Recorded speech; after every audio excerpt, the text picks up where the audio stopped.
Abraham का बेटा इसहाक, इसहाक का बेटा याकूब, याकूब का बेटा यूसुफ। ये वही यूसुफ था जिसे परमेश्वर सपनों में बात करता था।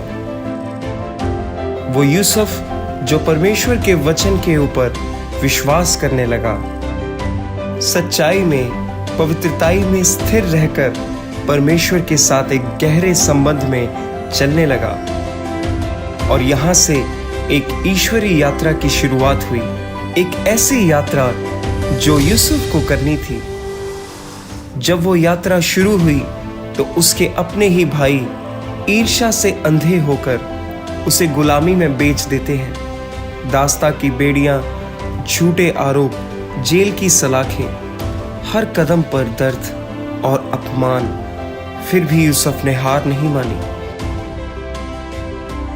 उसने अपने सपनों के परमेश्वर पर विश्वास बनाए रखा। यह कहानी है कैद से महल तक की, आंसुओं से विजय तक की और असंभव से संभव तक की। आइए देखते हैं यूसुफ, सपनों का राजकुमार।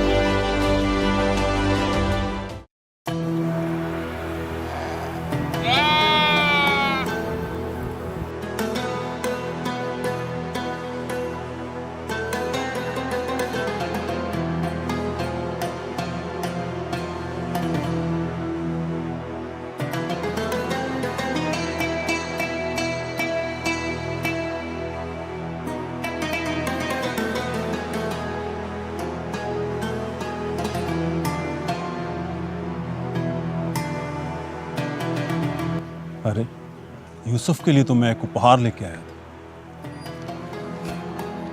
यूसुफ, मेरे पुत्र, मेरी बात सुनो।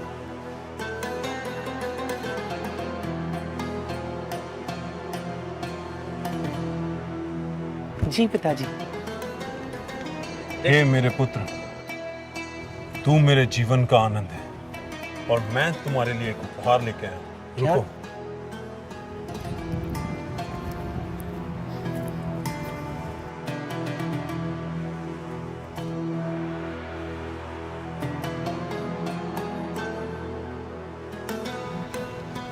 देख मेरे पुत्र, ये रंग बिरंगा अंगरखा मैंने तेरे लिए लिया है। मेरे लिए? हाँ, तेरे लिए है ये।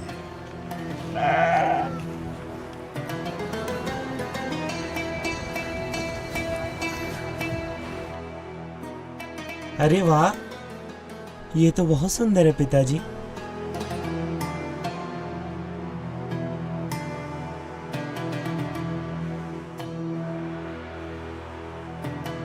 हे मेरे भाई बेनियामीन, क्या तुझे अपने भाई का ये नया वस्त्र अच्छा लगा? बेटा बहुत सुंदर लग रहे हो।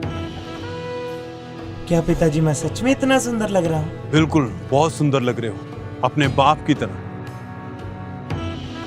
पिताजी, मैं इसे अपने भाइयों को दिखा के आता हूँ। नहीं, वो अपने काम में व्यस्त होंगे।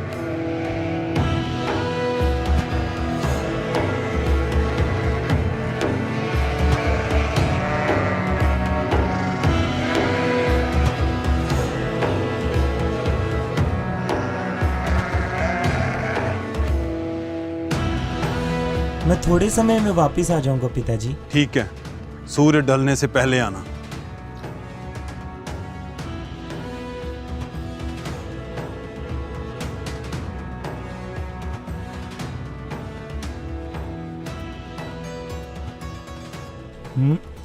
तुम्हारे चरवाहे कहाँ पे हैं?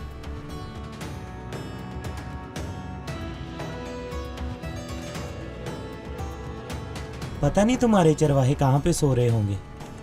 चलो चलते हैं।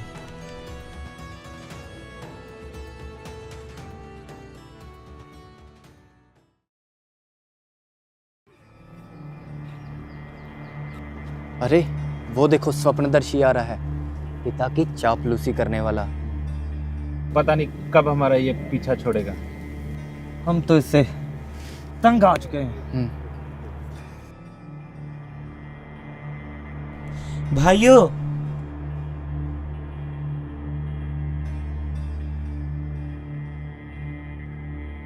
भाइयों, क्या तुम है? यहाँ पे आराम कर रहे हो? तुम्हारी भेड़ें वहाँ पे तितर बितर हुई पड़ी हैं। जो काम करते हैं वही आराम करते हैं। तुम तो बस पिता की करना जानते हो, और तुम होते कौन हो में ऐसे बोलने वाले? छोटे हो तो छोटे बनकर रहो। और ये क्या पहना है तूने? मुझे लगता है पिता। हाँ, पिताजी ने मुझे दिया है। मुझे ये बहुत पसंद है। और देखा, पिताजी मुझसे कितना प्यार करते हैं, और उन्होंने मेरे लिए ये बनवाया है। कैसा लग रहा हूँ मैं? रुक, तुझे हम बताते हैं। छोड़ो छोड़ो। यहूदा, शमौन, छोड़ो उसे। तुम क्यों हर वक्त उसके पीछे पड़े रहते हो? जाओ जाकर अपना काम करो। उसे बच्चा जानकर तुम इतना चढ़ा रहे हो उसे।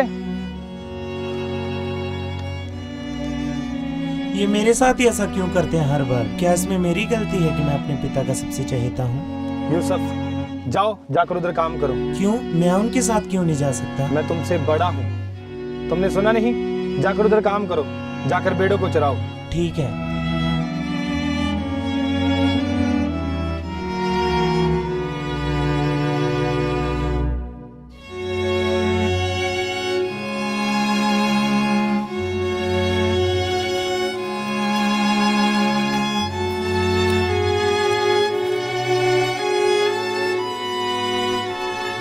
मैं थोड़ी देर यहाँ पे विश्राम कर लेता हूँ।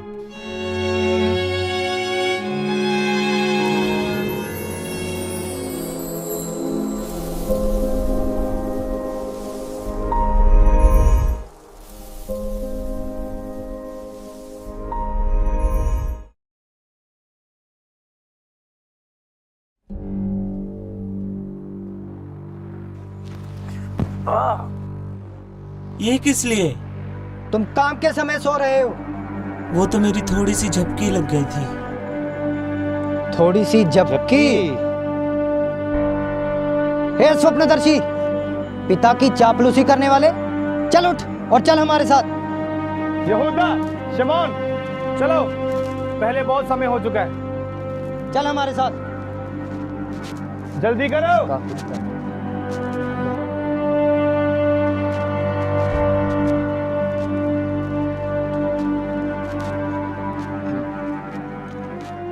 तुम्हें उस पर इतनी सख्ती नहीं बरतनी चाहिए। क्यों इतना सताते हो उन्हें? वो बहुत बिगड़ चुका है। वह सबसे छोटा है। नहीं, दुनिया में सबसे छोटा है। और तुम सबसे बड़े हो। फिर भी पिताजी उस यूसुफ से ज्यादा प्रेम करते हैं, ना कि तुमसे। बल्कि हम सबसे भी ज्यादा। ऐसा नहीं है। चलो,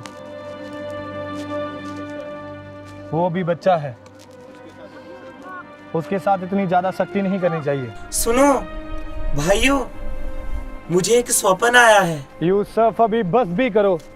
शाम ढलने को हमें समय से घर लौट जाना चाहिए। लेकिन सुनो तो सही, मैंने बहुत ही अद्भुत सपना देखा। और उसमें मैं क्या देखता हूँ?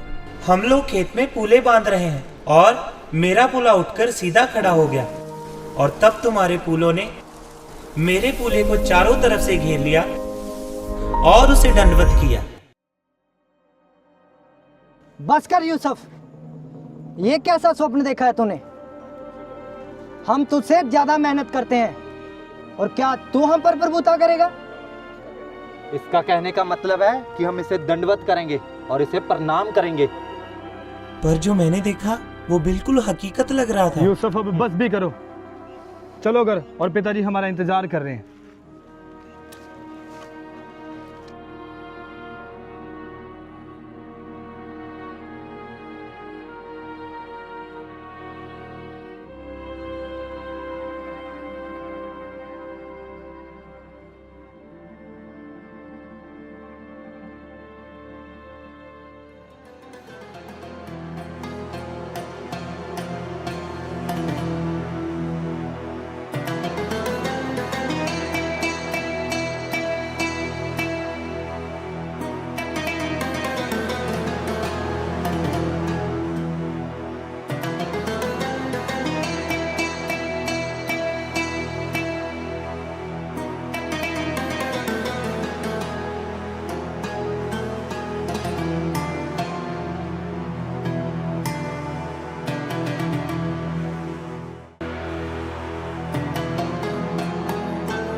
बड़ा स्वप्नदर्शी, उस दिन हमें कह रहा था कि हम तेरे आगे झुकेंगे।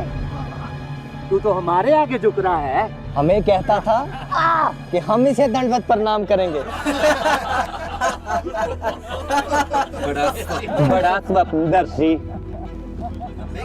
हमें कह रहा था कि हम तेरे आगे झुकेंगे। कहता था कि हम इसे दंडवत प्रणाम करेंगे, अब ये हमें दंडवत प्रणाम कर रहा है। स्वप्नदर्शी, क्या कहता था हम झुकेंगे तेरे आगे? छोड़ो से, क्या कर रहे हो तुम? आया बड़ा पिता की करने वाला, हर वक्त हमारी शिकायतें करता रहता है और खुद कोई काम नहीं करता है। चुप करो, क्यों उसके साथ ऐसा व्यवहार करते हो? भाई है वो हमारा। क्या कर रहे हो? क्यों झगड़ रहे हो तुम लोग? ये क्या कर रहे हो? क्यों झगड़ते रहते हो तुम लोग? क्या वजह है? पिताजी, यूसुफ को एक सपना आया। एक सपना? और ये सब एक सपने की वजह से कर रहे हो? नहीं पिताजी, एक नहीं बल्कि 2 सपने। 2? मैंने स्वप्न सूरज, चंद्रमा और 11 तारे झुककर मुझे प्रणाम कर रहे हैं। देखा पिताजी, अब इसके कहने का मतलब है कि आप और हम सब भाई मिलकर इसे दंडवत प्रणाम करेंगे। ये ऐसी ही बातें बोल बोल कर हम सभी भाइयों को तंग करता है। चलो जाओ सब यहां से, अकेले में बात करूंगा यूसुफ से। यूसुफ, तुम्हारे कहने का क्या मतलब? मैं और तुम्हारे भाई तुम्हें दंडवत करेंगे? अपनी बातों को अपने हृदय में रखा कर। जाओ अब अपना काम करो।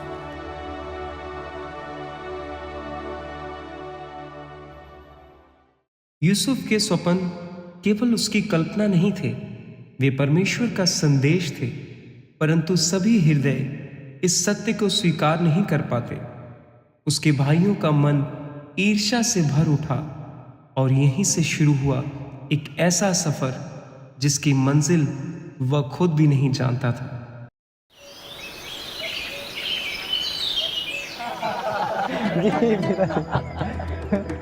अच्छा पिताजी, हम जा रहे हैं।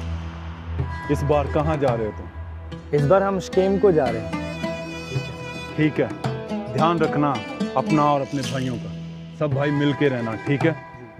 यहोवा परमेश्वर तुम्हारा राखा है। लेकिन पिताजी, हम इस यूसुफ से तंग आ चुके हैं। क्या ये हम पर जासूस ठहरा है? और पिछली बार जब हम भेड़े चराने गए थे पिताजी, तब वो खुद सो रहा था और हमें बोल रहा था तुम अच्छा काम नहीं करते। हाँ पिताजी, हम उससे बहुत तंग आ चुके हैं। तुम ऐसा क्यों सोच? वो तुम्हारा छोटा भाई है।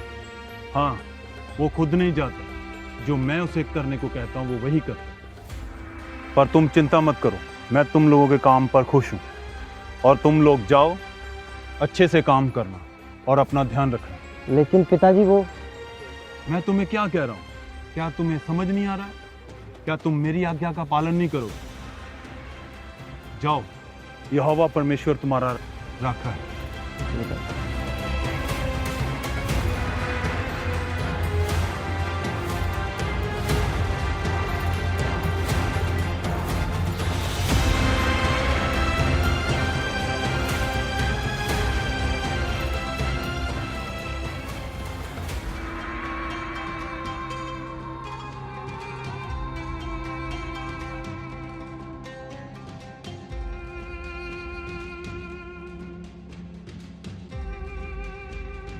पिताजी, ये कहाँ पे जा रहे हैं?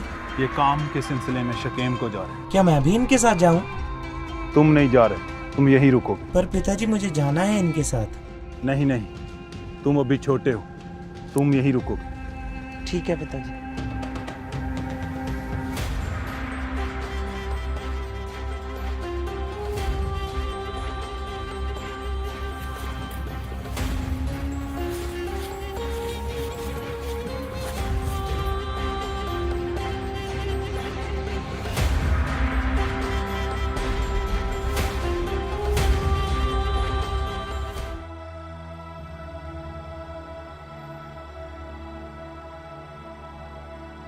पिताजी, हाँ यूसुफ, मैं कुछ दिनों से देख रहा हूँ क्या कुछ उदास लग रहे हैं। हाँ यूसुफ, मैं उदास हूँ।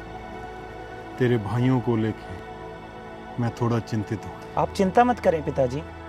यूसुफ, तुम अभी बच्चे हो, तुम्हें क्या पता।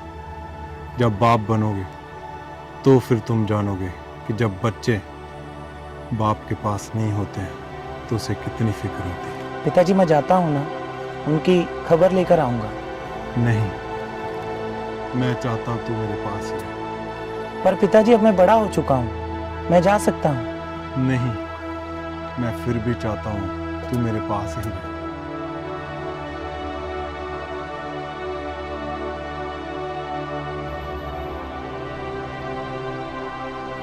पिताजी मैं कुछ दिनों बाद वापस आ जाऊंगा। मुझे पिताजी की बहुत याद आ रही है। हाँ, मुझे भी। और उस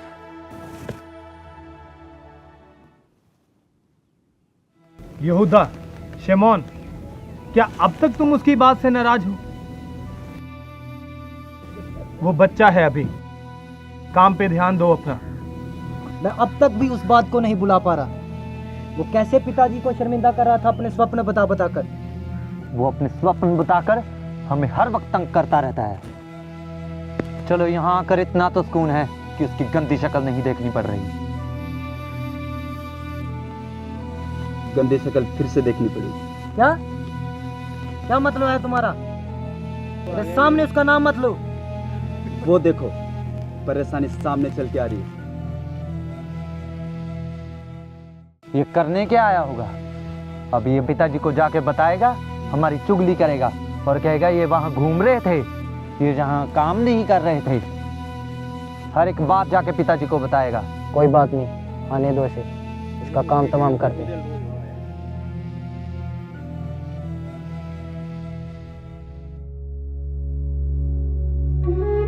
कोई बात नहीं, आने दो इसे। ये आ तो रहा है लेकिन वापस नहीं जाएगा। आज हम इसे खत्म कर देंगे। हाँ, आज इसे मार ही देंगे हम। यहूदा, ये क्या तुम घटिया बातें कर रहे हो? क्या तुम यूसुफ को मारना चाहते हो? खून बहाना पाप है। ये क्या तुम उसके लिए षड्यंत्र रच रहे हो? बस कर रुबेन, ज्यादा धर्मियों जैसी बातें मत कर। आज हम इसे ऐसे नहीं जाने देंगे, मार देंगे इसे। अगर हम उसे आज मार भी देंगे तो तू भी उसे भूल जाएगा। हाँ यहूदा बिल्कुल ठीक कह रहा है। नहीं, वो हमारा भाई है, वो हमारा ही खून है, हमारे पिता का बेटा है। हम उसको मार नहीं सकते। तुम ऐसा करो, उसे मारने से अच्छा है तुम उसको उस गड्ढे में फेंक दो। हाँ, हाँ ये अच्छा है। हम उसे उस गड्ढे में फेंक दें। भाइयों, भाइयों,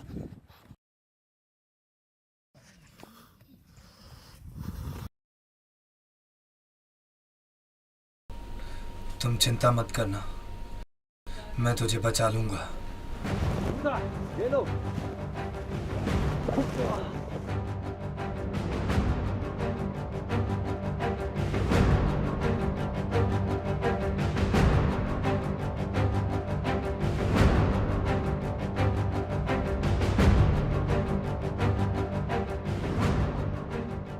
आया बड़ा स्वप्नदर्शी, उठाओ इसको और फेंको उस गड्ढे में।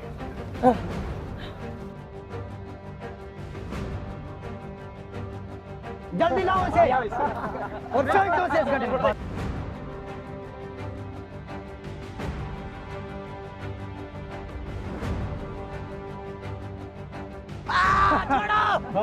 ले ले, छोड़ दिया तुझे। स्वप्नदर्शी, ये पिता की चापलूसी करने वाला।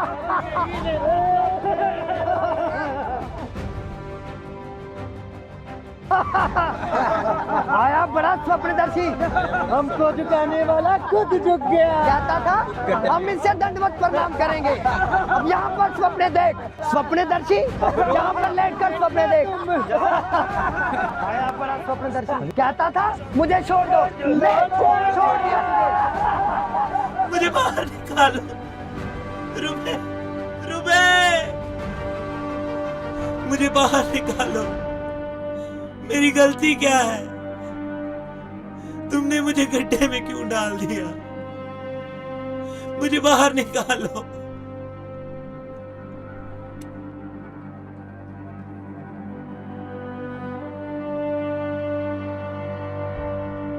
रुबेन रुबेन चिल्ला रहा है, इसे क्या मालूम कि रुबेन तो है नहीं यहाँ। जब तक रुबेन आएगा तब तक तो हम इसे मार ही देंगे। निकालो इसे गड्ढे से बाहर। नहीं नहीं नहीं योदा, मुझे कुछ गलत लग रहा है। क्या गलत लग रहा है? मुझे लगता है रुबेन सही कह रहा है। सही कह रहा है? क्या मतलब है तुम्हारा? ये भी हमारे पिता का खून है, ये हमारा भाई है। हम इसे खत्म कर देंगे तो हमारे बाप का ही यही बेटा है। क्या मतलब है तुम्हारा? रुबेन सही कह रहा है भाई। तेरे कहने का मतलब है कि हम उसे छोड़ दें? जब ये सबने योजना बनाई थी तब तूने भी हमें सलाह दी थी कि उसे गड्ढे में फेंक दें। पर मैं तुमसे ये नहीं कह रहा कि उसको मार दें। हम उसके पाप के भागीदार क्यों बने? तो तू बता फिर क्या करें? तू भी उस रुबेन की तरह धर्मियों की जैसी बातें कर रहा है। अब बता हम क्या करें? वो देखो व्यापारी आ रहे हैं, हम उनसे बात करते हैं।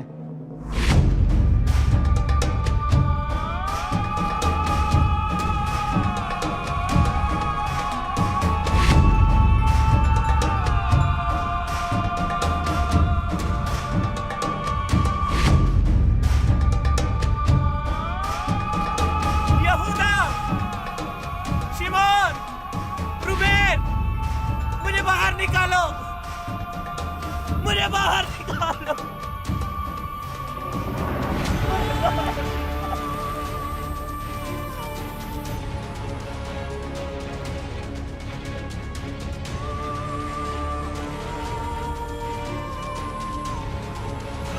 निकालो इसे बाहर निकालो इसे।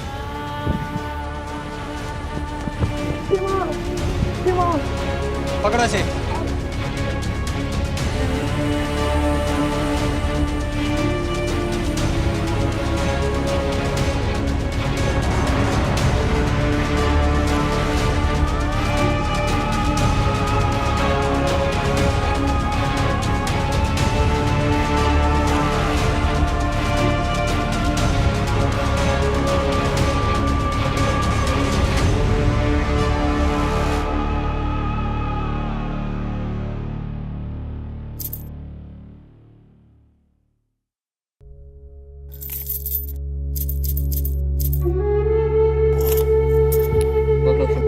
और चलो।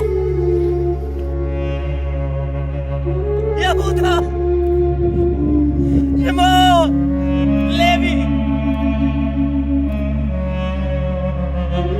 तुमने ऐसा क्यों किया?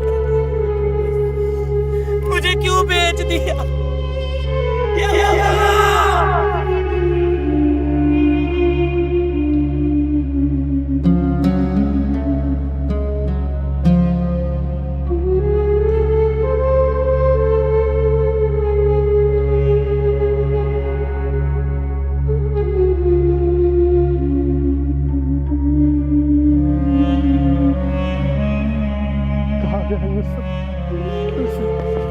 यूसुफ, यूसुफ, यूसुफ, यूसुफ मेरे भाई। ओ यूसुफ, कहाँ गया यूसुफ? ओ यूसुफ,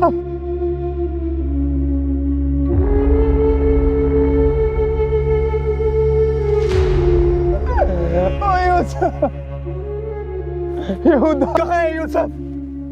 क्या किया तुमने उसके साथ? वही किया जो बहुत समय पहले कर देना चाहिए था। मतलब तूने उसे मार दिया? नहीं, बेच दिया उसे मैंने। हाँ, बेच दिया उसे मैंने मिस्रियों के हाथ।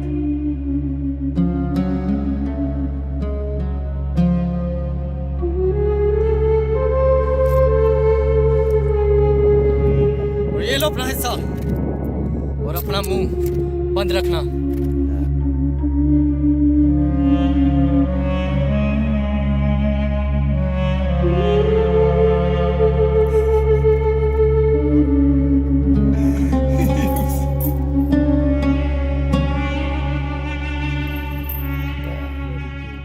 हम पिताजी को क्या जवाब देंगे? उसकी चिंता मत करो तुम रुबेन, उसका भी इंतजाम मैंने कर रखा है।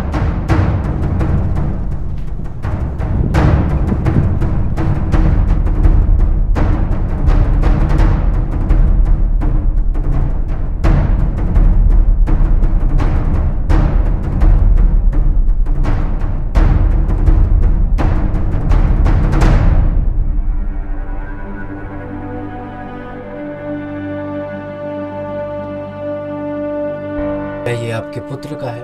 हाँ, ये तो यूसुफ का है। ये मुझे जंगल में झाड़ियों में फंसा हुआ मिला। क्या?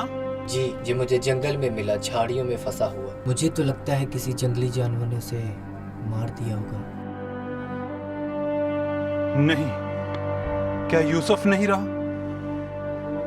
हे मेरे बेटे यूसुफ, यूसुफ, मेरा बेटा,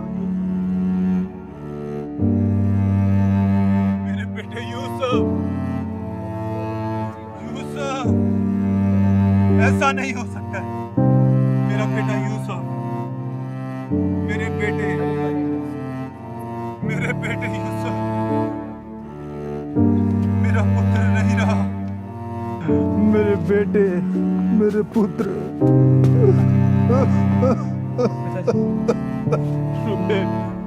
यहूदा, यूसुफ,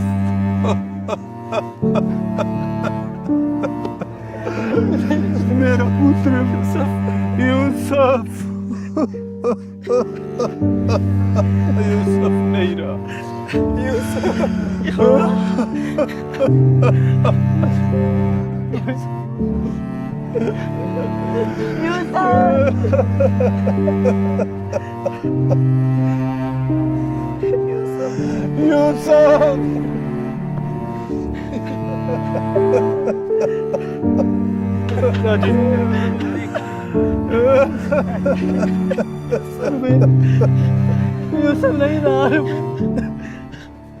जिस भाई का हाथ थामकर उन्होंने बचपन बिताया, उसी भाई को उन्होंने अनजान कारवां के हवाले कर दिया। रेगिस्तान की तपती हवाओं यूसुफ की जिंदगी गुलामी की बेड़ियों में बंध गई।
हजूर, आपने कहा था कि हमें काम करने के लिए नए गुलामों की जरूरत है।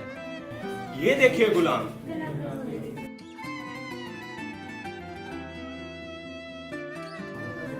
ये गुलाम चाहिए, काम चोर नहीं चाहिए। आइए हुजूर, मेरे पास गुलाम है और इब्री हैं। आइए। आओ देखते हैं।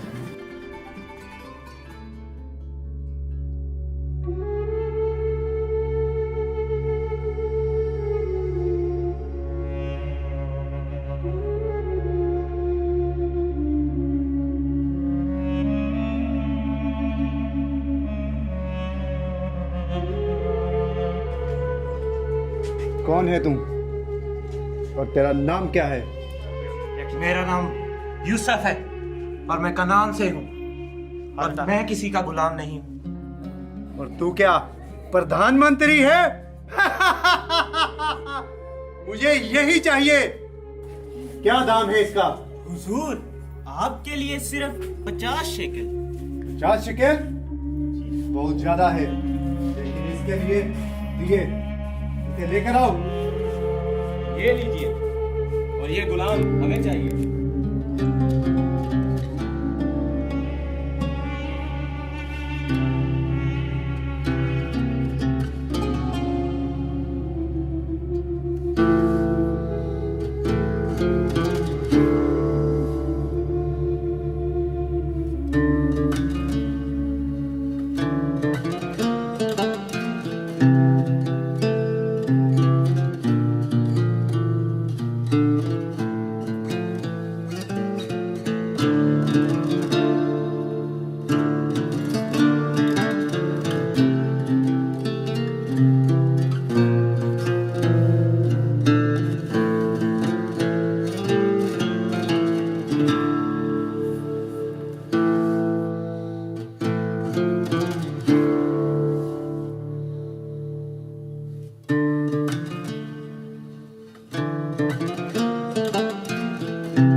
सोने जैसी जमीन पे खड़े हैं हम, पर तुम लोगों में जरा सी भी बुद्धि नहीं है काम करने की। पर मालिक, हम तो दिल लगाकर काम कर रहे हैं। पर मैं तुम्हारे काम से संतुष्ट नहीं हूं।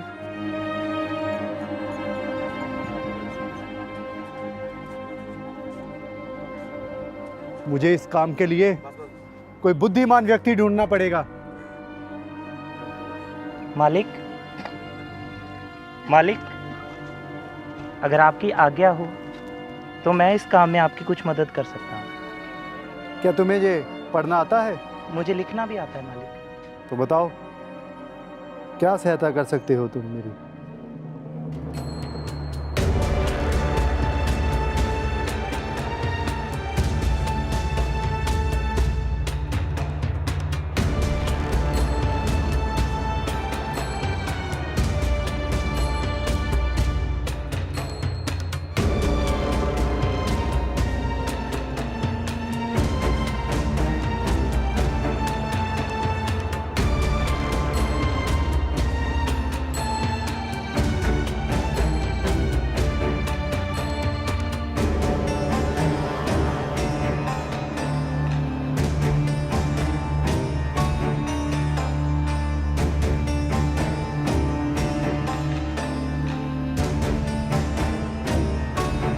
मैंने कल उस गुलाम यूसुफ को काम करते देखा। उसे लिखना आता है, उसका व्यवहार भी अच्छा है। मुझे लगता है कि वह धार्मिक भी है। मैं चाहता हूँ कि मैं सारे घर के ऊपर और अपने सारे कामकाज के ऊपर उसे अधिकारी ठहराऊं। जाओ और यूसुफ को तैयार कर लेकर आओ। जी मालिक। जाओ।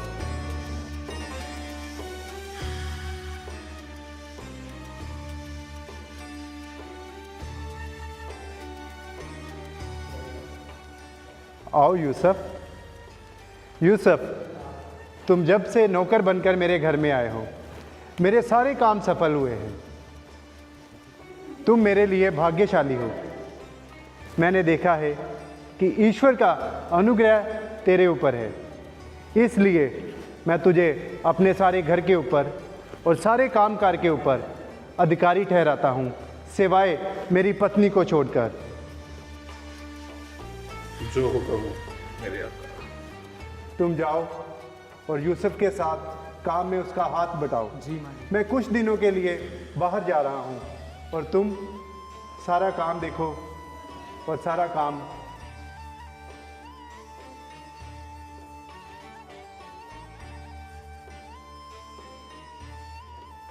अरे अरे सीधे हो जाओ, सीधे हो जाओ, मालकिन आ रही है। मालकिन की जय हो, मालकिन की जय हो।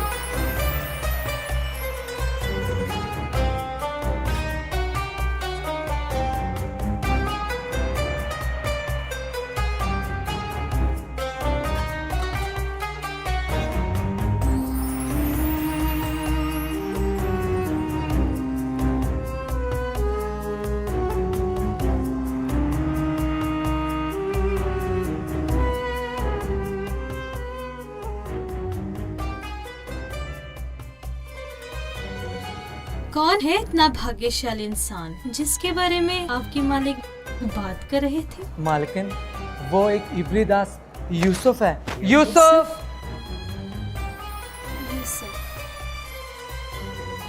ठीक है, सुनो, तुम जाओ।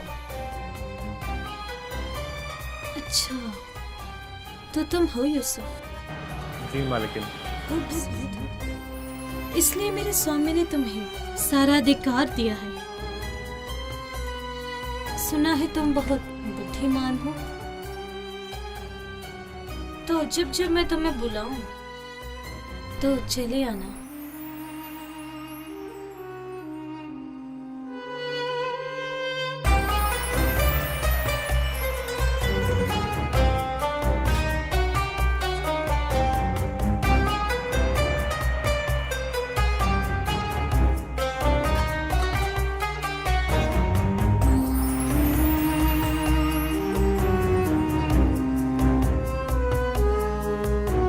यूसुफ को बुलाया जाए।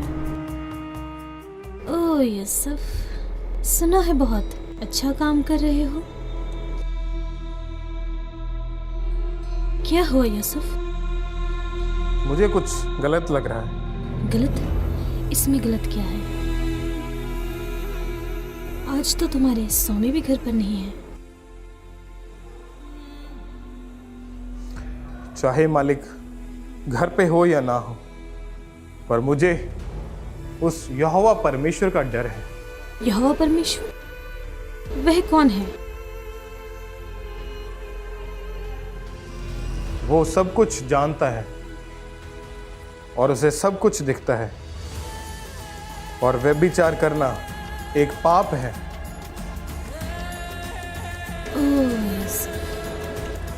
मालकिन छोड़ो मुझे, ये क्या कर रहे हो?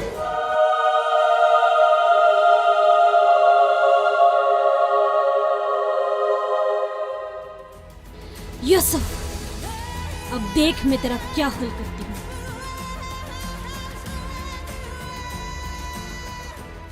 मैं इतनी खूबसूरत हूँ और इस साधारण से गुलाम ने मुझे ठुकरा दिया। जिस परमेश्वर का ये डर रखता है, अब वह भी इसे बचा ना सकेगा। आने दो मेरे स्वामी को आज। सारा इल्जाम इसके ऊपर डालकर इसे कारावास में डलवा दूंगी। अभी ये यूसुफ मुझसे बचना पाएगा। स्वामी, क्या हो गया? आपको बदास यूसुफ, जिसे अपने सारे घर पर अधिकार दिया है। क्या किया उसने? उसने मेरे साथ। नहीं, यूसुफ ऐसा कुछ नहीं कर सकता। क्या आपको मुझसे ज्यादा उस पर विश्वास है? क्या अब आपको मुझसे ज्यादा उस दास पर विश्वास है? यूसुफ! पकड़ो उसे और उसे पकड़ के जेल में डाल दो। तुम घबराओ मत। जो उसने किया है, इसकी सजा उसे जरूर मिलेगी। उसे पकड़कर बंदी गृह में डाल दो। जो उसने तेरे साथ किया है, उसका प्रतिफल उसे भुगतना पड़ेगा। दंड मिलेगा उसे।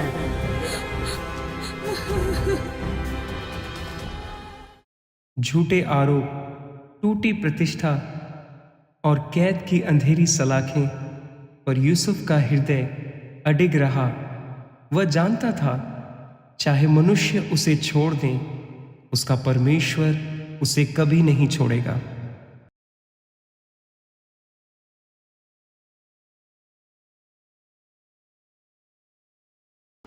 यूसुफ सुन, तुझे पता है आज तेरे साथ जहां दो और कैदी आ रहे हैं, उनमें से एक राजा फिरौन का पिलाने हार और एक पकाने हार है। पर उनका दोष क्या है? उनका दोष यही है कि उन्होंने राजा फिरौन को दुखी किया है, और यही दोष उनके लिए काफी है।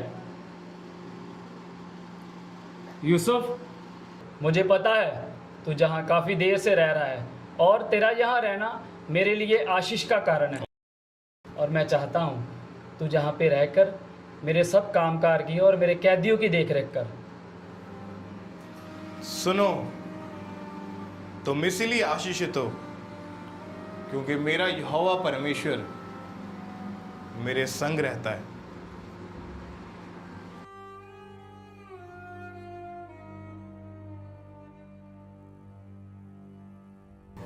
फेंको इन दोनों को अंदर।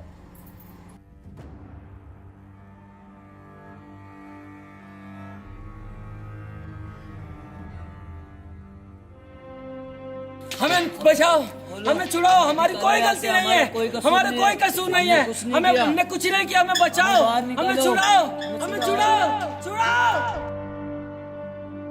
कल रात को मैंने बहुत ही अजीब प्रकार का स्वप्न देखा, जिसे देखने के बाद मैं बहुत चिंतित हूँ।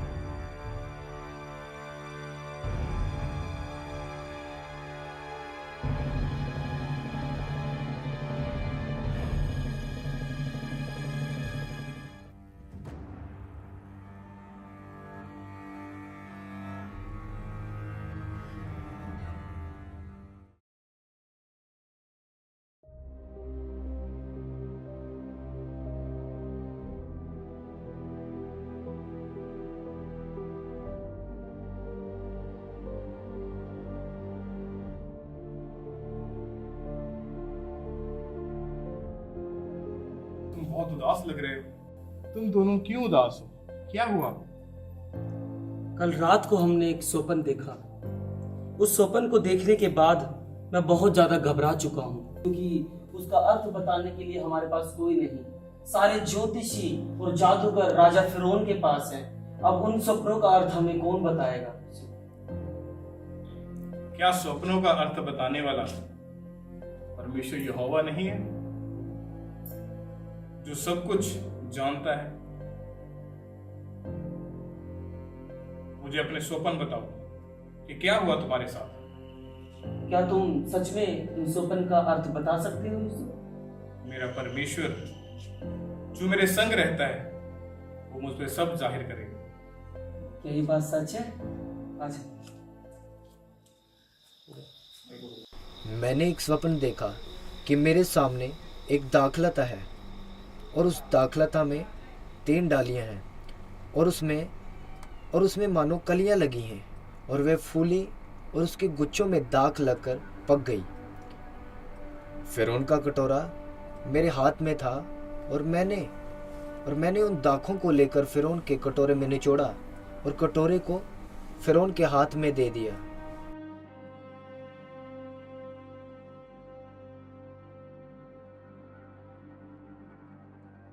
तीन डालियों का मतलब है 3 दिन।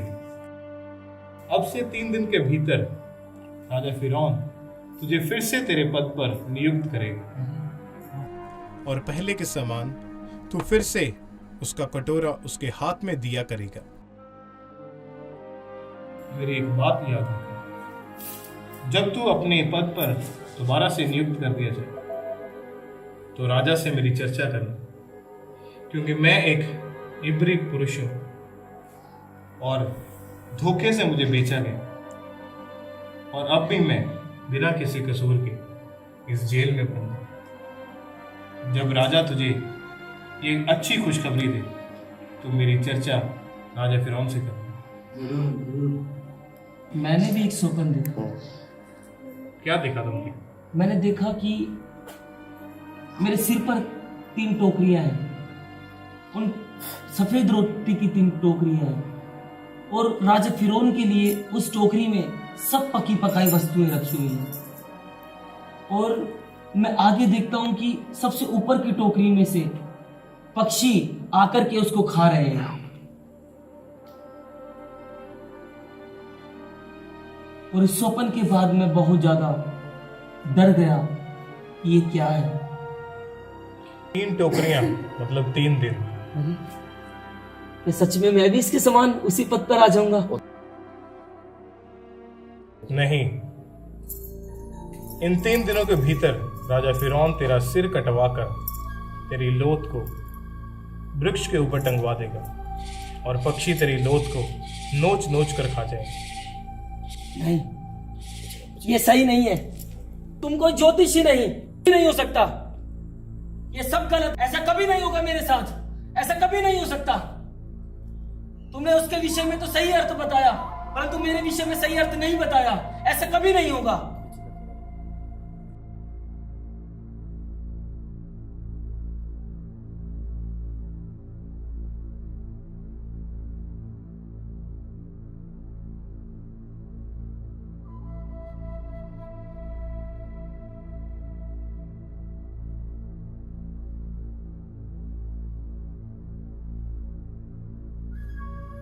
क्यों भाई परेशान हो इतना? क्या हो गया है? इतने चिंतित क्यों हो तुम? क्या तुम नहीं जानते?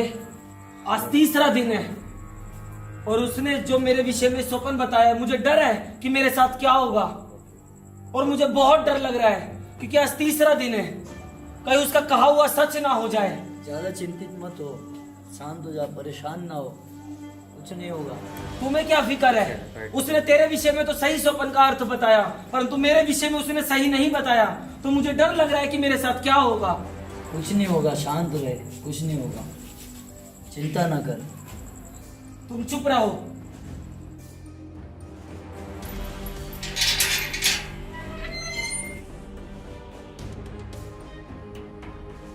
छोड़ दो।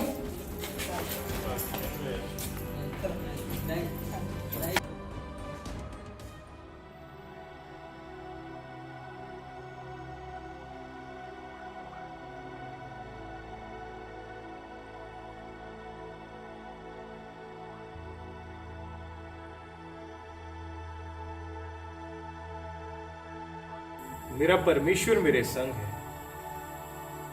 उसने मुझे कभी भी छोड़ा नहीं।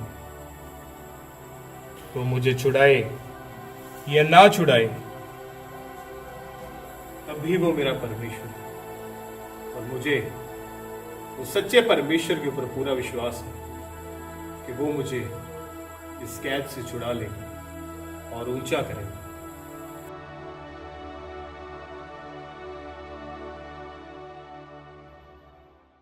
कैद खाने की दीवारें यूसुफ को बांध नहीं सकीं, क्योंकि परमेश्वर की योजना कैद से कहीं बड़ी थी। स्वप्नों का अर्थ बताने के वरदान ने महल के द्वार उसके लिए खोल दिए।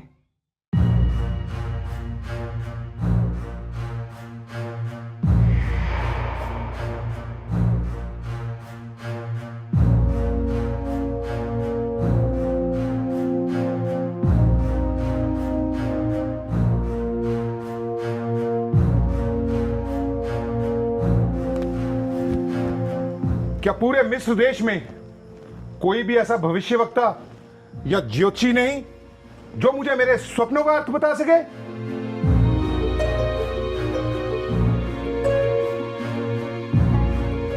मुझे तो यह समझ नहीं आती कि मैंने तुम लोगों को रखा ही क्यों है। मुझे लगता है कि मैं मूर्खों के बीच में घिर गया हूं। तुम सब के सब मूर्ख हो।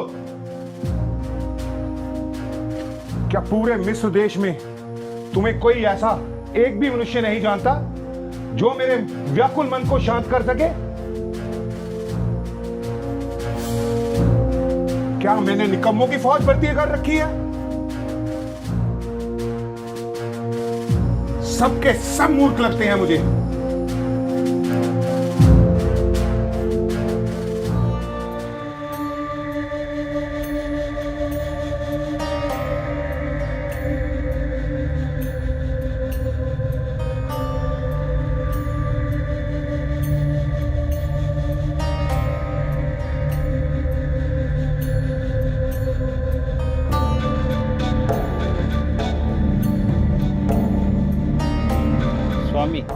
आपके दास का अपराध क्षमा हो तो मैं।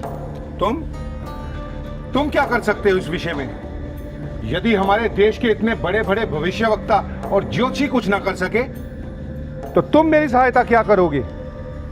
स्वामी, जब 2 वर्ष पहले मैं कारावास में था तो वहां एक व्यक्ति था जिसने मुझे मेरे स्वप्न का उत्तर दिया था। सुना तुम लोगों ने कुछ? मुझे वो व्यक्ति इसी समय मेरे दरबार में चाहिए।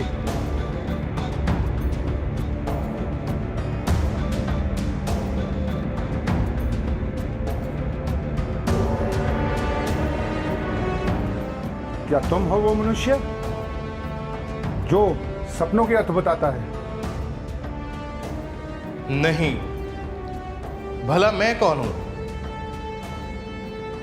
जो आपके स्वप्नों का अर्थ बताऊं?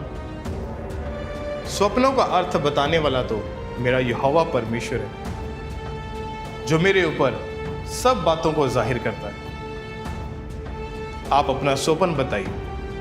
अच्छा, तो सुनो। मैंने स्वप्न में देखा कि मैं नील नदी के किनारे पर खड़ा हूं और उस नदी में से 7 मोटी और सुडौल गायें निकली और बाहर निकलकर कछार की घास चरने लगी और उनके पीछे पीछे ही 7 बेडौल और कुरूप गायें निकली। मैंने तो पूरे मिस्र में आज तक ऐसी खुडौल गायें नहीं देखी। वो उनके साथ आकर खड़ी हो गई और उन्होंने मोटी और सुडौल गायों को खा लिया। फिर मुझे नींद आ गई और मैं सो गया और मुझे फिर एक और स्वप्न आया और उस स्वप्न में मैं क्या देखता हूं कि एक ही डांट पर 7 अन्न से भरी हुई और बहुत सुंदर 7 बालें निकली और उनके पीछे पीछे पुरवाई से मुरझाई हुई 7 बालें निकली और उन पुरवाई से मुरझाई हुई 7 बालों ने उन अनाज से भरी हुई बालों को खा लिया। तब से मेरा मन बहुत व्याकुल है और इन मूर्खों में से कोई भी मुझे मेरे स्वप्नों का अर्थ बताने के योग्य नहीं है। हे राजा फिरौन, जो आपने स्वप्न देखे हैं वो एक ही है। राजा फिरौन का स्वप्न एक ही है। जो काम परमेश्वर पूरे मिस्र देश में करना चाहता है उसको पहले से ही परमेश्वर ने राजा फिरौन के ऊपर प्रकट किया है। जो स्वप्न में आपने 7 अच्छी अच्छी गायें देखी, यानी वो 7 वर्ष है, और जो 7 बालें देखी वो भी 7 वर्ष है। पर इसके पश्चात जो आपने कुरूप और कुडौल गायें देखी और पुरभाई से मुरझाई हुई बालों को देखा, यानी वो 7 ऐसे वर्ष हैं जो अकाल के होंगे। तो परमेश्वर जो मिस्र देश में ये काम करना चाहता है उसको पहले से ही परमेश्वर ने हे राजा फिरौन तुझको दिखा दिया है। अब हे राजा सुन, 7 वर्ष मिस्र देश में बहुतायत की उपज के होंगे, पर उनके पश्चात जो 7 वर्ष आएंगे वो अकाल से भरे हुए होंगे। और इन 7 वर्षों में जो अकाल के होंगे मिस्र देश का सत्यानाश हो जाएगा, क्योंकि जो अकाल आने वाला है वो इतना भयंकर होगा कि ये उपज के साल जो हैं ये कभी याद भी नहीं किए जाएंगे। और ये स्वप्न जो हे राजा फिरौन आपने 2 बार देखे हैं, इसका भेद यही है कि परमेश्वर जो काम करना चाहता है उसको पहले से ही उसने आपके ऊपर प्रकट कर दिया है। और अब हे राजा फिरौन, तू ऐसा कर कि मिस्र देश के ऊपर कुछ अधिकारियों को ठहरा दे, ताकि जब तक ये 7 बहुतायत की उपज के वर्ष हैं, इन सालों के भीतर जो भी अनाज पूरे मिस्र देश में इकट्ठा हो तो उन लोगों से इन सारे का पंचमाश यानी 5वां हिस्सा लिया करे। और इन 7 वर्षों के भीतर जो भी अनाज इकट्ठा हो उनको नगर नगर के भंडारों में, जहाँ पर भोजन वस्तु इकट्ठा की जाती है, वहाँ पर रखा जाए, ताकि जब आने वाले समय में 7 वर्ष जो अकाल के आएंगे उनमें हे राजा इसी अनाज को बांटकर तू अपने देश को सुरक्षित बचा सके। और अब हे राजा, तू बुद्धिमान है, तू बड़ा है और समझदार है, तो तू अब ऐसा कर कि कुछ लोगों को नियुक्त कर दे, किसी को प्रधानमंत्री नियुक्त कर दे, ताकि वो इस सारे काम को पूरी खराई और बुद्धिमानी से करे, ताकि जो बुरे 7 वर्ष आने वाले हैं उनमें एक भी मिस्री का नुकसान ना होने पाए। और हे राजा, तू सबकी निगाह में और ऊंचा हो जाएगा। तुम्हें जो परमेश्वर ने इतना ज्ञान दिया है कि तुम्हारे तुल्य कोई भी समझदार नहीं, इसलिए आज से मैं तुझे मिस्र देश के ऊपर प्रधानमंत्री ठहराता हूं। केवल राजगद्दी के विषय में मैं तुझसे उल्टा ठहरूंगा और मेरी सारी प्रजा तेरी आज्ञा माना करेगी। यूसुफ, अपना हाथ आगे बढ़ाओ।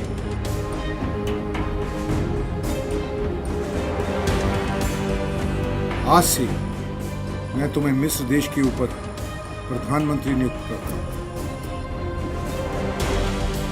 मिस्र देश के नए प्रधानमंत्री के लिए वस्त्र उपस्थित किए जाएं।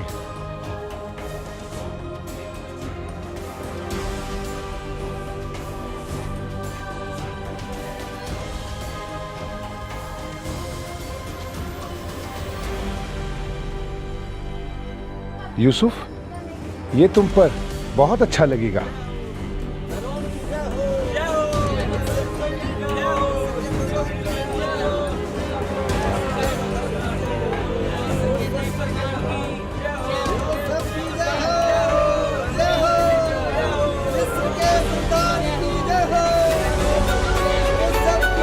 ये है मिस्र का नया प्रधानमंत्री।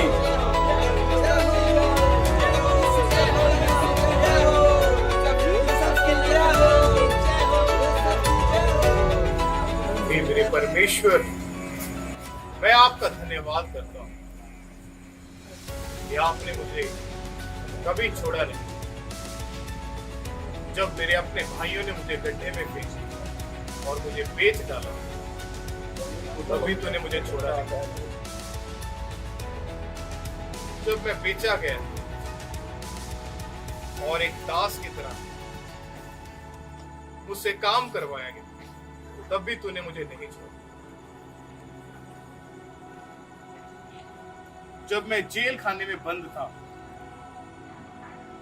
और कोई मेरी सुनने वाला नहीं था, वहां पर भी तूने मुझे एक उच्च अधिकारी बनाया। और आज तूने मेरी शर्मिंदगी को जड़ से खत्म करके मुझे पूरे मिस्र देश के ऊपर प्रधानमंत्री ठहराया। परमेश्वर, मैं ये वायदा करता हूं कि मैं सारी उम्र आपकी सेवा करूंगा और इसी तरह से आपके साथ वफादार बना रहूंगा। मेरा विश्वास है आप हमेशा मेरे साथ हैं। जिन्होंने मेरे साथ बुराई की, मैं उन्हें क्षमा करता हूं। जिन्होंने मेरे साथ धोखा किया, मैं दिल की गहराइयों से उन्हें माफ करता हूं। जिन्होंने मुझ पर जुर्म किए, उन्हें मैं क्षमा करता हूं। क्योंकि हे परमेश्वर, आपने मुझे कभी छोड़ा नहीं और मैं ये वफादारी आखिरी सांस तक आपके साथ बनाए रखूं। मैं आपका धन्यवाद करता हूं। आप महान परमेश्वर हैं। वही युवक जिसे कभी एक दास समझकर बेचा गया, आज मिस्र के सिंहासन के दूसरे स्थान पर बैठा है। यह कोई संयोग नहीं, यह परमेश्वर की अद्भुत योजना का परिणाम है। बेटो, मैंने सुना है मिस्र में अनाज बिक रहा है और हम यहाँ पर एक दूसरे की ओर देख रहे हैं। अगर ऐसे ही बैठे रहेंगे तो निश्चय ही मर जाएंगे। हाँ पिताजी, आपने सही सुना। मिस्र के गोदाम भरे हुए हैं। फिर देर किस बात की? तुम लोग जाओ, अनाज को खरीद कर लाओ ताकि हम उसे खाएं और जीवित रहें। लेकिन पिताजी, मिस्र तो बहुत दूर है, रास्ता लंबा और खतरनाक भी है।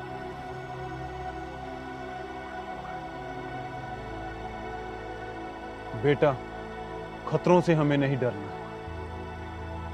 चाहे कुछ भी हो, परमेश्वर हमारे साथ है। हाँ, बिन्यामीन मेरा छोटा है और वो मेरे साथ रहेगा, वो आपके साथ नहीं जाएगा। तुम जाओ और अनाज लेके आओ, परमेश्वर तुम्हारे साथ है।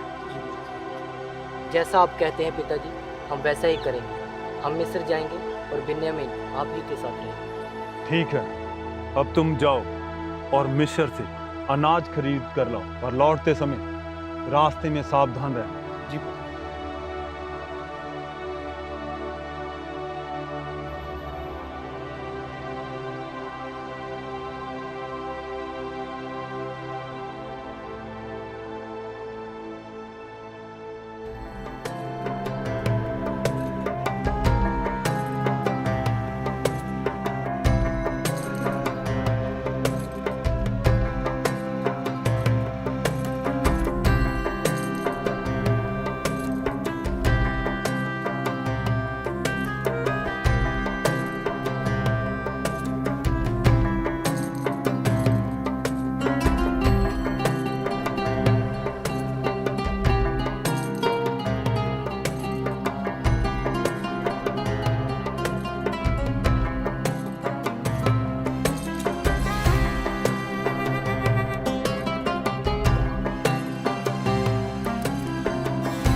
मिट्टी के बर्तन।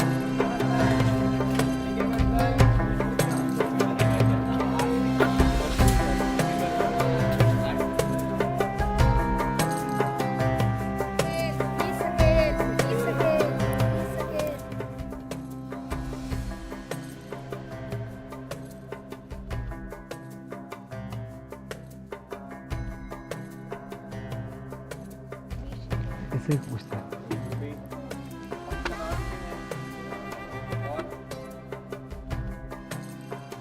अरे ये कौन आ रहे हैं? इनकी शक्लें तो कुछ जानी पहचानी सी लग रही हैं। हम कनान से आए हैं और हमने आपके अनाज के विषय में सुना है। ये तो मेरे भाई हैं और हम सब इसे खरीदना चाहते हैं। रुको, हमारे स्वामी आ रहे हैं।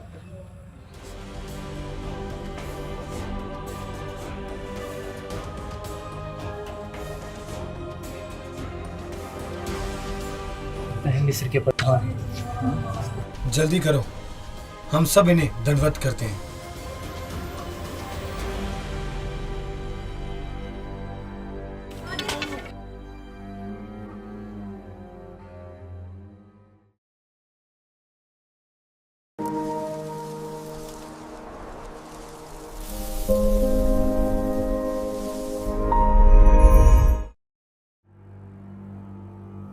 तुम कौन हो और कहां से आए हो?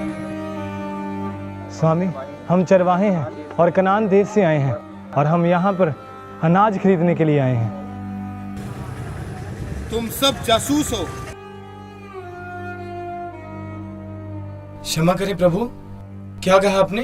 मुझे पता है तुम सब यहाँ जासूसी करने के लिए आए हो ताकि मिस्र देश के ऊपर हमला कर सको। स्वामी, हम तेरे दास मिस्र में सिर्फ भोजन वस्तु इकट्ठा करने आए ताकि हम इस भयंकर अकाल में बच सके और अपने परिवारों को बचा सके। और स्वामी, हम तेरे दास हैं, कोई जासूस नहीं। तुम सब झूठ बोल रहे हो। मेरे प्रभु, हम याकूब के 12 पुत्र हैं। सबसे छोटा वो घर है अपने पिता के पास और एक वो मर चुका है।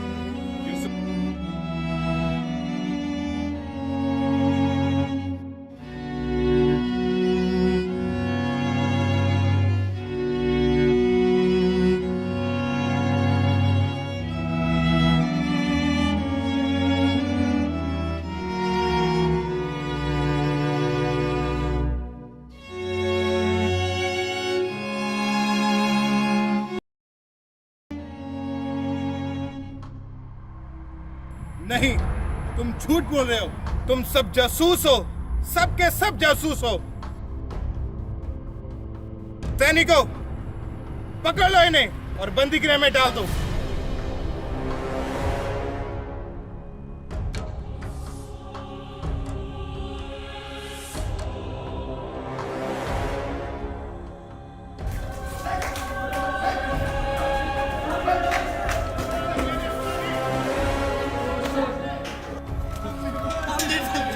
हमें बाहर निकालो, हमें छोड़ दो, हम निर्दोष हैं, हम जासूस नहीं हैं, प्रभु हमें छोड़ दे, हम निर्दोष हैं, हमें छोड़ दे, हम कोई जासूस नहीं है, हम पे दया करें, स्वामी हमें छोड़ दे, हम निर्दोष हैं, स्वामी हमें क्षमा करें, हम पर दया कर प्रभु, हम निर्दोष हैं।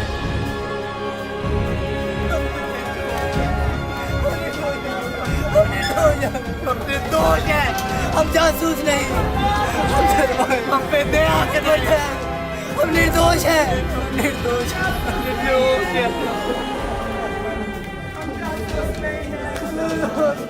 हम निर्दोष हैं, पर दया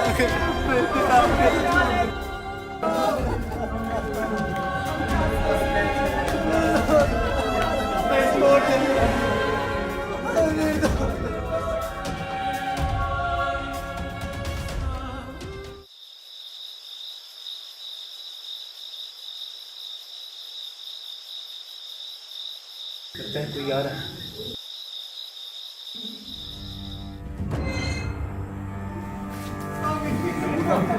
हे प्रभु हमारे साथ अन्याय हुआ है। चुप रहो। यदि तुम जीवित रहना चाहते हो, जैसा मैं बोलूं ऐसा करो, नहीं तो मार डाले जाओगे। यहूदा, क्या ये हमें मार डालेंगे? क्या हमारी जान खतरे में है? चुप रहो। मैं परमेश्वर का भय मानता हूं। जो मैं तुम्हें कहता हूं वैसा ही करो। उनमें से एक तो बंदी बनकर यहाँ रहना पड़ेगा, बाकी सब यहाँ से अनाज लेकर अपने पिता के घर लौट जाओ। पर हाँ, जब तुम वापस आओ तब तुम्हारे साथ तुम्हारा छोटा भाई भी आना चाहिए। नहीं, ऐसा नहीं हो सकता। इससे ये बात साबित होगी कि तुम जो बोल रहे हो वो सच है। तो अब सलाह कर लो, तुम में से कौन यहाँ रुकने वाला है और कौन वापिस जाने वाला है। ऐसा नहीं हो सकता। नहीं, हमें माफ कर दो प्रभु, हमें सब निर्दोष है प्रभु, हम निर्दोष हैं।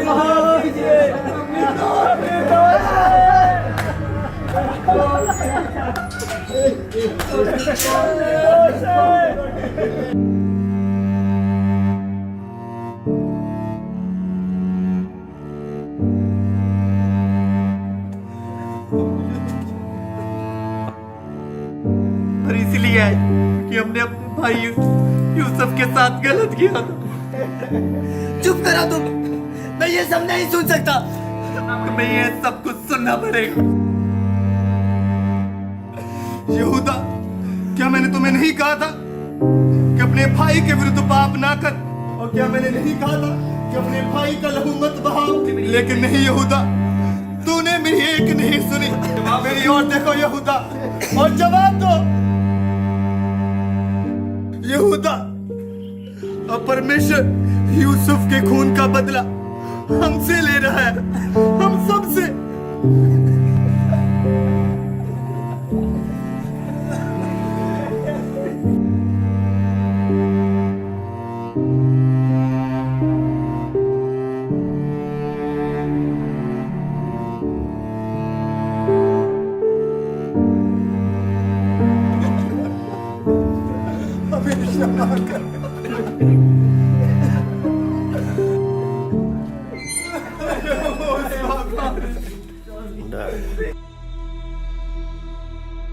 सैनिकों,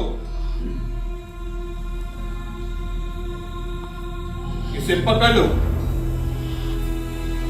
यही कैद में रखो।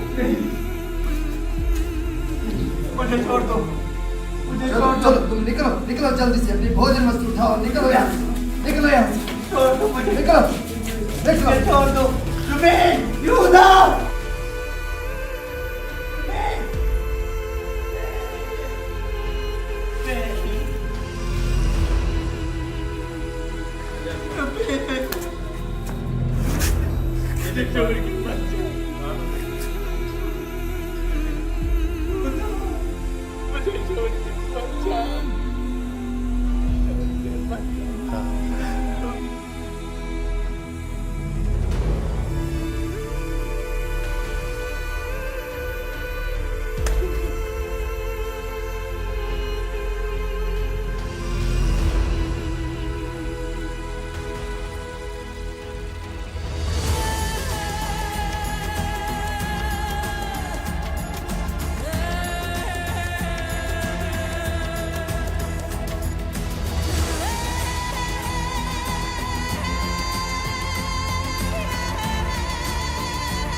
भाई इन्हें चारा खिलाते हैं।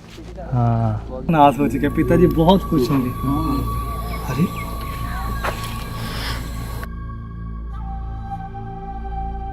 ये सिक्के कहाँ से आए?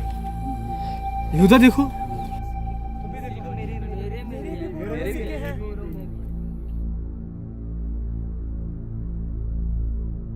अरे रुबेन, मेरी बोरी में से भी सिक्के निकले हैं। तुम्हारे भी? तुम्हारे? हाँ, हमारी सभी की बोरियों में से सिक्के निकले हैं।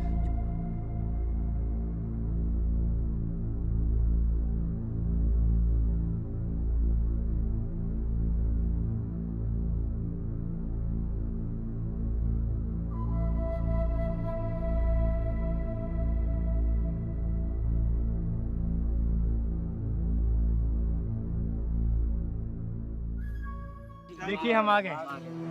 पिताजी मेरे पुत्र, मैं बहुत ही खुश हूं। मेरा परमेश्वर यहोवा तुम्हें आशीषित करे। लेकिन शमौन कहाँ है? शिमोन, क्या हुआ उसके साथ? रूबेन, क्या हुआ उसके साथ? तुम सब झूठ बोल रहे हो। मेरे प्रभु, हम याकूब के 12 पुत्र हैं। सबसे छोटा वो घर है अपने पिता के पास, और एक वो मर चुका है। नहीं, तुम झूठ बोल रहे हो। तुम सब जासूस हो, सब के सब जासूस हो।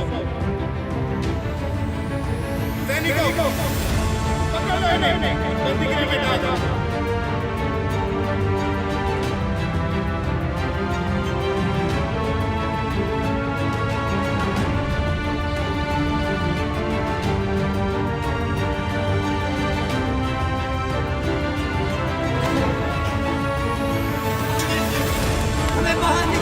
हमें छोड़ दो।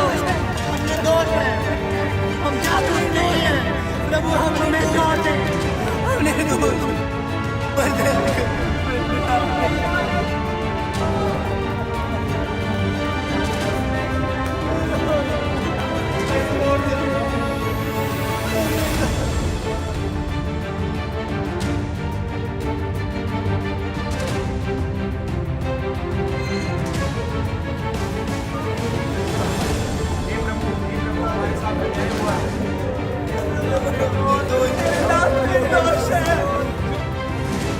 मार डाले जाओ।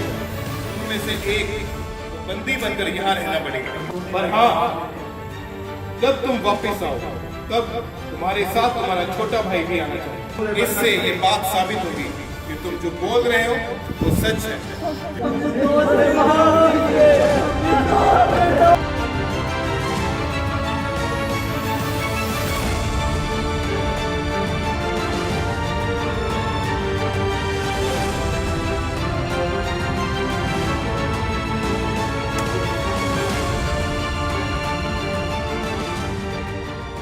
इस तरह उसने हमारे भाई शिमोन को कैद कर लिया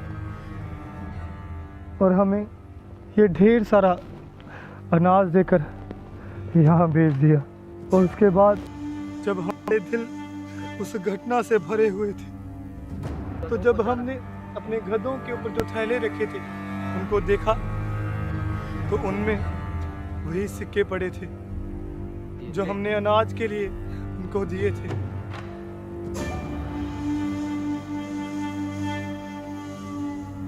जो सिक्के हमने उन्हें अनाज के बदले दिए थे, वो वहीं पे हमारे ही बोरों में मिले थे।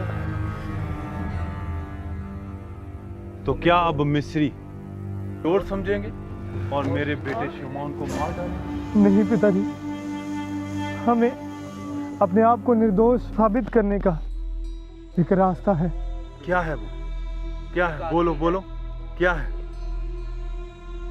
एक आदमी जो मिस्र का प्रधान, उसने कहा कि लौटते समय अपने साथ याकूब के सबसे छोटे पुत्र ने बिन्यामीन को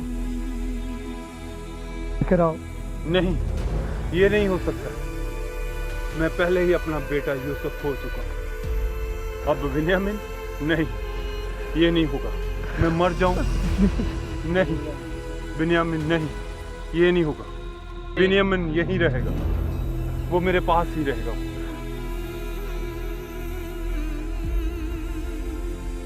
लेकिन पिताजी, उसने कहा कि वो तब तक शिमोन को नहीं छोड़ेगा जब तक हमारा सबसे छोटा भाई यानी बिन्यामीन हमारे साथ मिस्र में नहीं जाता। वो मेरे पास ही रहेगा यहाँ, वो नहीं जाएगा। पिताजी,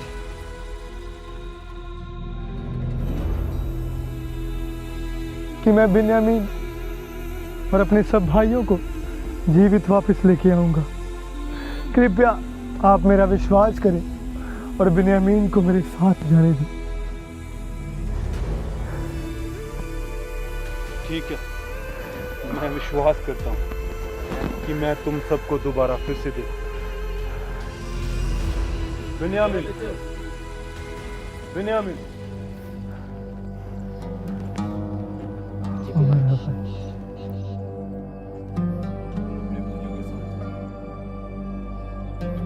पर लेकिन तुम मुझे ये बता, तुझे कैसे बताया कि हमारा एक और भाई है? पिताजी, उसने हमें अपनी बातों में इतना उलझा लिया था कि हमें कुछ समझ नहीं आया।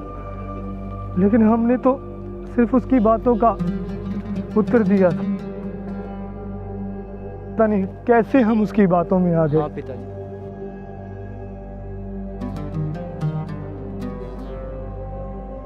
पिताजी, अगर हम बिन्यामीन को वापस ना लेके आए तो मैं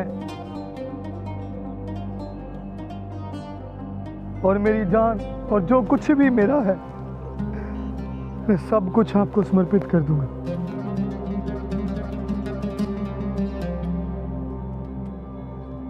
ठीक है मेरे पुत्र, तूने प्रधान जी के लिए तोहफे तो ले लिए हैं ना?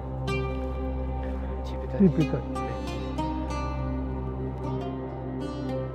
अगर ये परमेश्वर की इच्छा है और वो मेरे प्रिय पुत्र को भी लेना चाहता है, तो मैं इसे स्वीकार करूंगा। जाओ बिन्यामीन, तुम अपने भाइयों के साथ जाओ। परमेश्वर तुम्हें आशीषित करे।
इतनी बड़ी इमारतें, ऐसी तो मैंने पहले कभी नहीं देखी।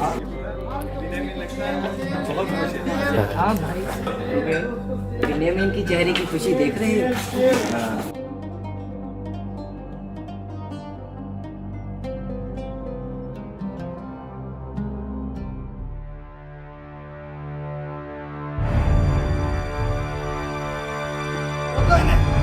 लेके चलो इनको मेरे साथ।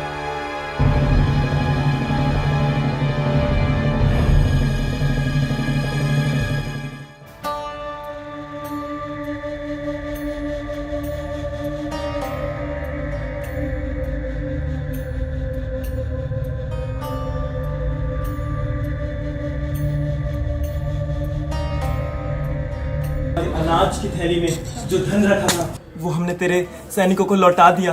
अब हम नहीं जानते कि घर जाते समय वो धन हमारे थैलों में कहाँ से आया। हम पे दया कर, हमने कोई चोरी नहीं कही, हम पे दया कर स्वामी। चिंता मत करो, आपके परमेश्वर ने आपकी सहायता की होगी। तुम्हारा धन मेरे पास पहुंच गया है।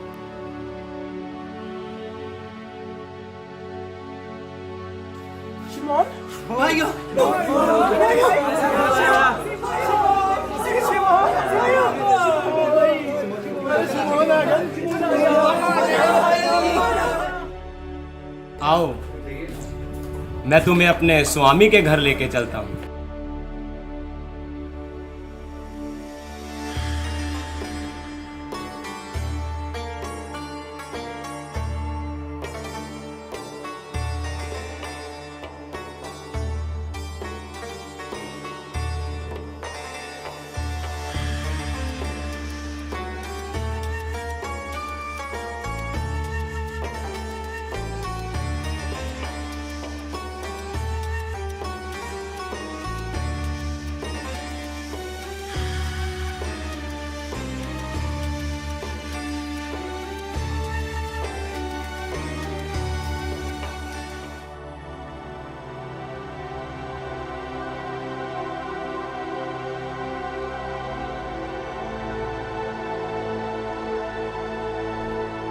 तुम्हारे पिता का क्या हाल है?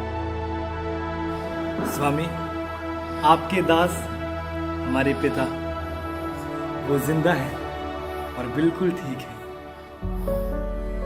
तो अच्छा, ये है तुम्हारा छोटा भाई जिसके बारे में तुम बात कर रहे थे।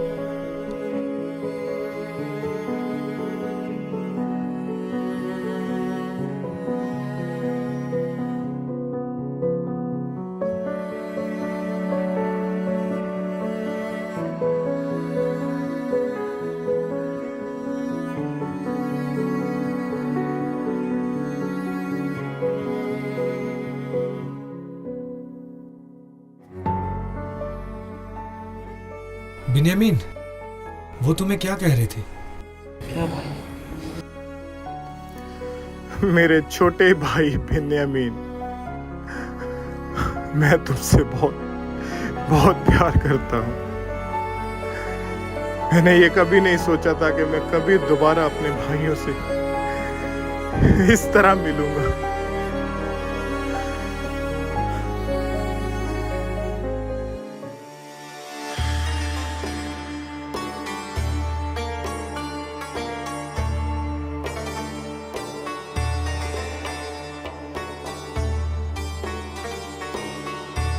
परमेश्वर तुम्हारे संग है मेरे छोटे।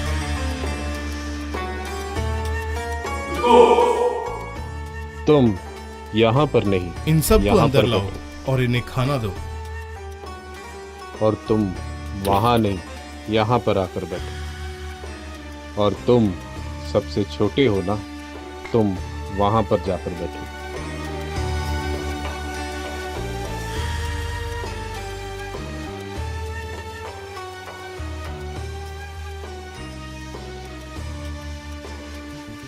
रुबेन, क्या तुमने एक बात पर ध्यान दिया कि हमें हमारी उम्र के हिसाब से बिठाया गया है, जैसे हमारा जन्म हुआ है। ठीक है, छोड़ो।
कितना अच्छा था और वह कितने दयालु हैं। हाँ यहूदा, मैं बहुत खुश हूँ कि उन्होंने हम जैसों को अपने पास बिठाकर खाना खिलाया। वे कितने प्रेम से हमें बुला रहे थे। यहूदा, आज मैं बहुत खुश हूँ कि हम इतने दिनों बाद अपने पिताजी से मिलेंगे। हाँ शमौन, मैं भी बहुत खुश हूँ।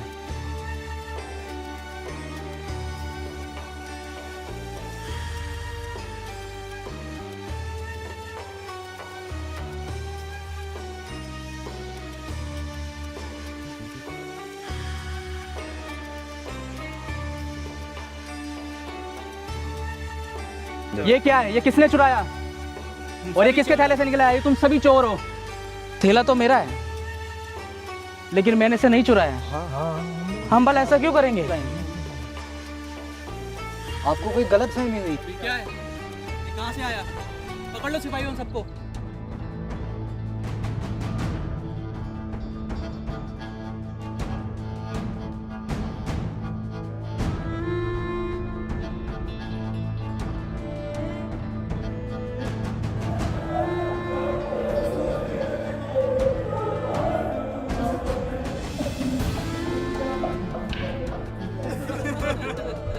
अब क्या किया तुम लोगों ने? हम सच में नहीं जानते कि वो चांदी का कटोरा हमारे थैले में कैसे आया।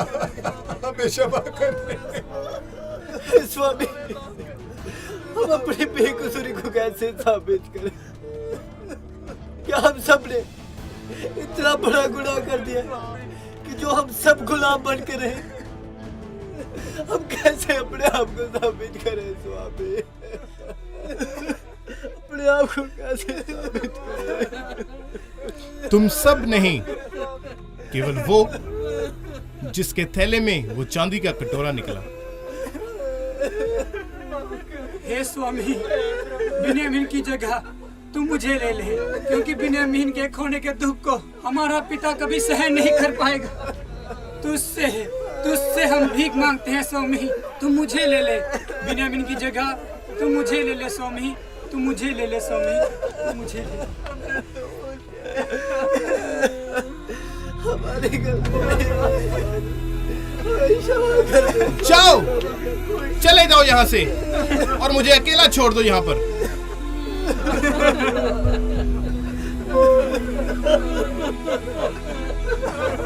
मैं तुम्हारा भाई यूसुफ हूँ।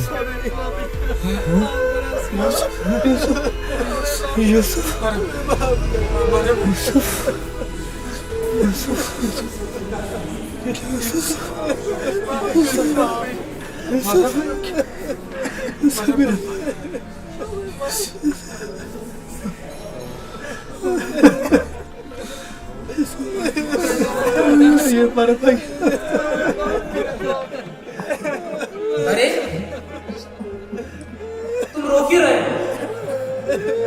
ये तो आनंद मनाने का समय है, इसमें डरने की क्या बात है? हमारा भाई यूसुफ जीवित है, ये तो बहुत खुशी की बात है। तुम डर क्यों रहे हो? ये तो आनंद मनाने का समय है, तुम रो क्यों रहे हो? हमारे भाई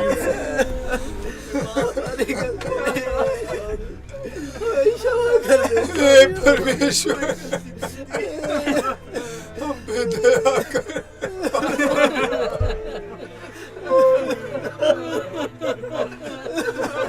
ये सिर्फ और सिर्फ मेरी गलती है। माफ करना स्वामी, तेरी बात नहीं। हमारा भाई है, हमारा भाई है, हमारा भाई है। ये सब मेरे भाई, हम सब मेरे धन्यवाद करते हैं।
यहूदा,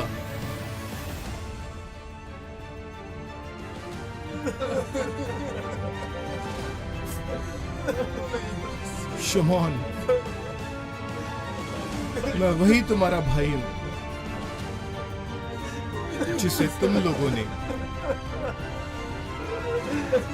गुलामी में बेच दिया।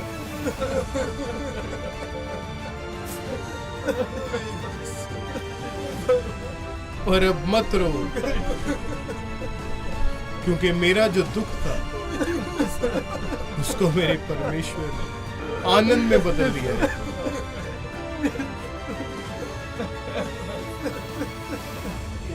तुम सब मेरे भाई हो। सारी मेरी गलती थी, मैंने तुझे बेच दिया। मुझे क्षमा कर, मुझे क्षमा कर, मेरी गलती थी, क्षमा कर, माफ कर। परमेश्वर ने मेरे सारे दुख को आनंद में बदल दिया है। अब सुनो, पिछले 2 वर्षों से यहाँ पर अकाल चल रहा है और ऐसा ही आगे 5 साल फिर होगा। यहाँ पर ना तो कुछ बोया जाएगा और ना ही कुछ काटा जाएगा। पर मेरी वफादारी को देखकर परमेश्वर ने मुझे इस काबिल बनाया है कि मैं लोगों की जिंदगियों को बचाने के लिए एक बड़ा काम कर सकूं। परमेश्वर ने मुझे ऊंची पदवी दी है। तुम सब मेरे भाई हो, मैं तुम सब से प्रेम करता हूं।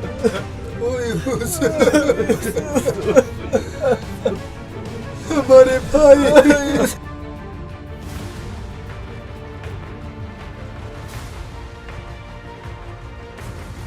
पिताजी,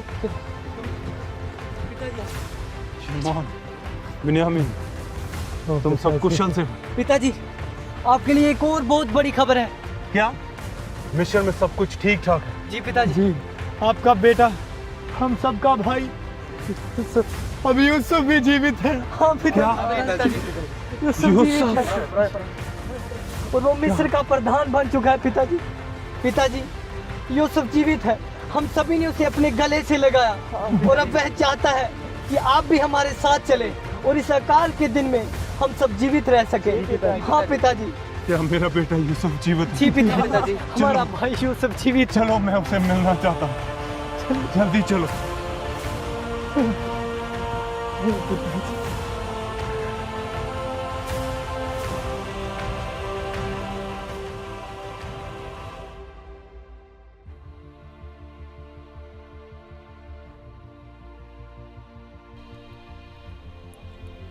यूसुफ, मेरे बेटे यूसुफ, मेरे बेटे।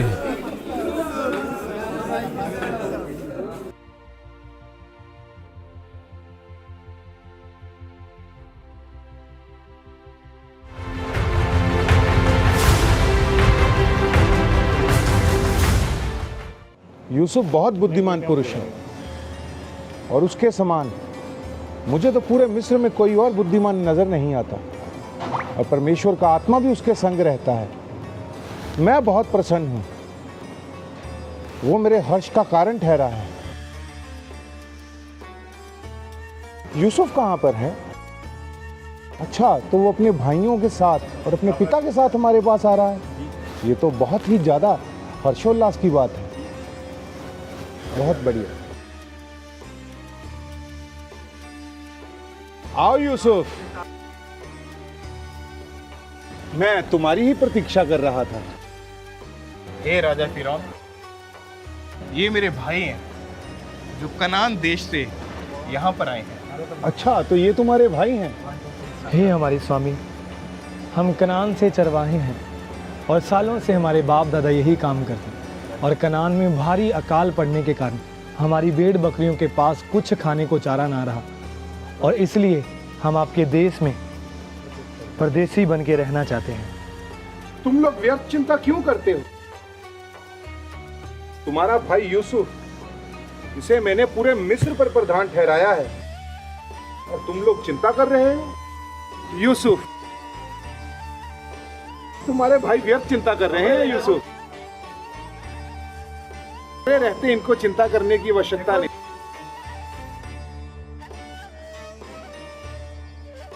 राजा फिरौन, ये मेरे पिताजी हैं और मेरे सारे भाई यहाँ आ चुके हैं। धन्य हैं आप जो आपको यूसुफ जैसा पुत्र प्राप्त हुआ। हे राजन, मेरा परमेश्वर तुझे आशीषित कर।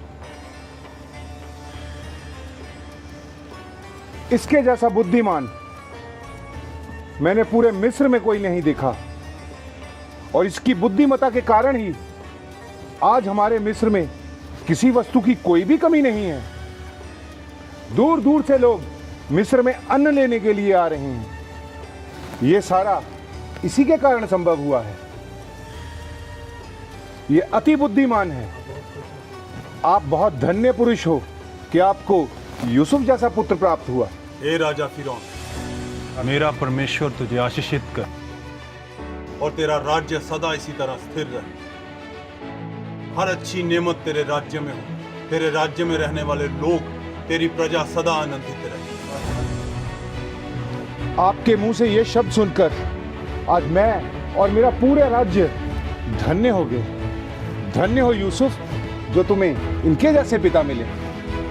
यूसुफ, अपने भाइयों और अपने पिता से कहो, पूरा मिस्र देश तुम्हारे सामने है। इसके सबसे उत्तम भाग में अपने पिता और अपने भाइयों को रहने के लिए स्थान दो। ये हमारे बीच में ही रहा करेंगे। और यदि तुम अपने भाइयों में से किसी को बुद्धिमान जानो तो उसे मेरे पशुओं पर प्रधान ठहरा दो। वो हमारे पशुओं की देखभाल किया करेंगे।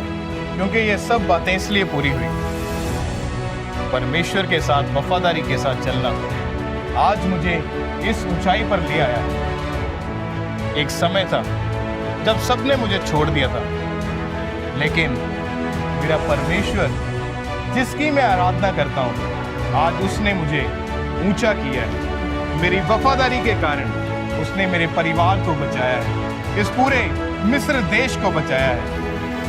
हे राजा, तू सदा जीवित रहे।